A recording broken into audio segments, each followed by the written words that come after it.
So some guy was asking about an old video I made, but the video quality wasn't that good. But he was asking about these bismuth low temp metals here. This one melts at 200 degrees Fahrenheit, and you can see I made a cross with it.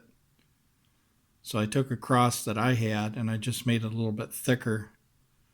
So as you can see, I made the mold out of that orange auto silicone stuff. And I know that's not the right silicone to use, but it did work. This was years ago when I made this, so I didn't know there was any silicone online that you can use to do impressions to make molds out of. So here's the bismuth metal. It's mostly bismuth and it's got a little bit of tin in it. But this melts at about 200 degrees, so it'll melt on boiling water. So as long as it doesn't reach 200 degrees, this will be fine. And usually they sell them in blocks like this for about $40. So I don't know if you guys can see the size of this, but it's about, I'd say about 2 inches across or whatever. You can see my fingers here.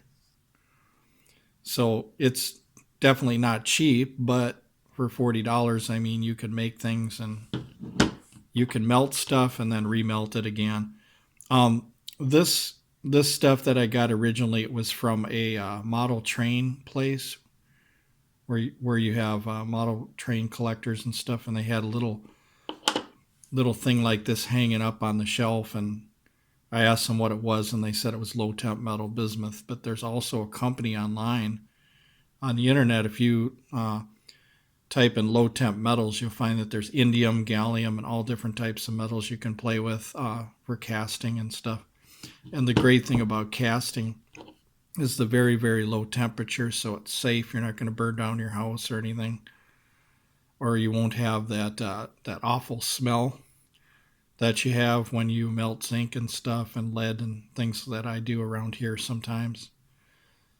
Even in the garage sometimes, when I'm working with zinc or some other metals, melting it and stuff, you have to have a lot of ventilation. But with these low temp metals, you can do them anywhere, right where you're sitting, because it doesn't give off really any fumes, and it's, it melts very quickly, even less than boiled water as some of these metals. So I would stick with the indium metals. I think indium would be much better. It'll look a lot shinier.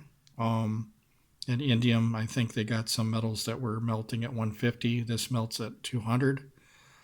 If you want gallium at 68 degrees, 70 degrees, but gallium melts like chocolate, so it'll melt in your hand. So you have to be careful with gallium. So it's very sensitive and can melt very quickly. So yeah, this is a video just showing that guy. My casting here that I showed online, because that video is very, very old and the camera quality wasn't that good.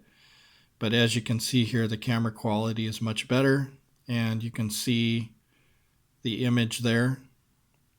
It's not perfect, but it does have some detail to it. But anyway, thank you guys for watching.